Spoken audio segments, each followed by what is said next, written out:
So what's up everyone, welcome back to my YouTube channel. So for this video ay gagawa na naman tayo ng tutorial about sa kung paano natin gagawin itong aking marble gun. So itong aking marble gun nga pala guys ay pinalitan ko ng tangke.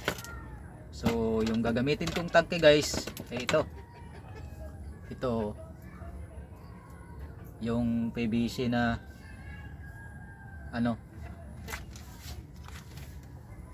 dinubli ko nga pala ito mga guys, yung tangke ko na to. So hindi ko na pinakita sa inyo kung paano ko ito dinubli.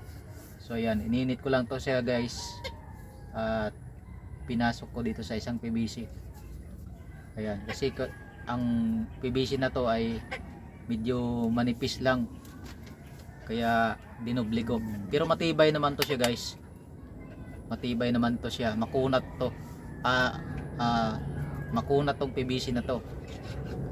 Pero ang ano lang niya kasi manipis, kaya naninigurado lang tayo kasi baka sumabog, for safety na rin. Kaya ang ginawa ko, dinubli ko. So ito na yan guys, dinubli ko siya kahapon. Hindi ko na naipakita sa inyo kung paano ko siya dinubli, paano ko siya pinasok dito sa isang PVC. So ayan, makikita ninyo guys, ayan oh. So bago ko umpisahan ang video nito, so ayan, shout out muna sa inyong lahat na aking mga subscribers dyan. Maraming salamat sa inyong pagsuporta sa aking YouTube channel. Yun mga guys, umpisahan ko na ang aking tutorial para sa pagbuo nito mga guys. Papakita ko sa inyo.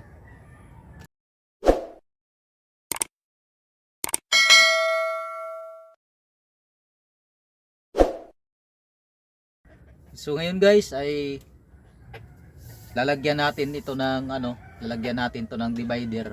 Bali dalawang divider ang ilalagay natin ito dito, kasi wala pa tong divider na nakalagay. So ito dito meron siyang divider sa loob. Bali lilipat natin ito guys. Ito yung lumang tangke.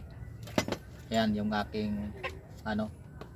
yung aking kaha ng marble gun. So dito ko nilalagay yung bala. Ayan, nabubuksan lang to. Dito ko nilalagay yung bala niya. Ayan, yun ko pinapasok yung bala. So ito yung niya, yung magnetic. So kakalasin ko to guys at ililipat ko yung divider niya dito sa bagong tangke ko. So nakaready na yung ating magagamitin, yung tangke at yung super Volcasil. Yan, kasi alam nyo kung bakit super Volcasil yung ginagamit ko. Hindi na ako gumagamit ng ng Pioneer Epoxy, kasi yung Pioneer Epoxy ang nangyayari kasi kapag nabababa dun sa alcohol, nalulusaw katagalan. Kaya ang ginamit ko si Super Volcasil na para panigurado, kasi yung Super Volcasil matigas siya, kahit nababad siya dun sa alcohol, hindi agad-agad siya, hindi talaga siya nalulusaw. So subok na yun siya guys, kasi kahit sa mga tubig, kahit mababad siya, hindi siya malulusaw. So yun ngayon guys, ang next natin na gagawin ngayon ay ipapasok natin yung mga divider na to na lata. Ipapasok natin dito sa ating tangke.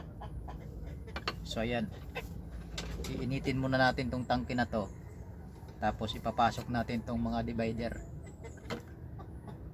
So ayan guys, umpisahan na natin yung pag-init. So yan guys, so ipapasok na natin, pasok na natin siya.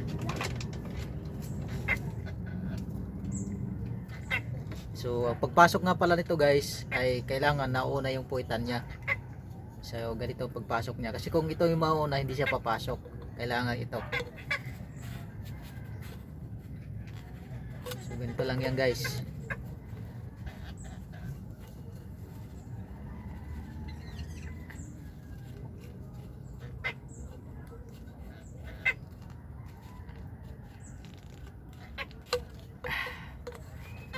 medyo matigas na.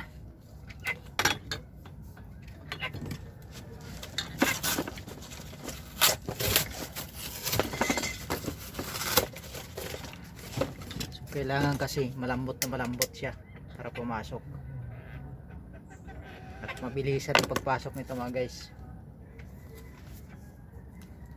Kailangan mabilis. So wala tayong butane, mano-mano ang pagpasok natin.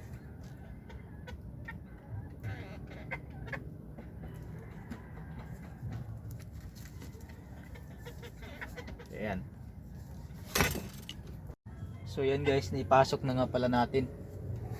So yung isa na lang, mamaya ko na ilalagay yung isa. Kasi kailangan pa natin ilagay yung ano niya, magnetic ito. So mamaya ko na lang ilalagay. So stay tuned lang kayo guys, at kailangan natin itong matapos ngayon kasi hindi pa tayo busy. So yan guys, ito na nga po pala yung tangki na naikabit ko na siya guys, pero hindi ko pa siya natatapos. Yan, hindi ko pa siya natatapos. Meron pang isang divider na hindi ko naikabit.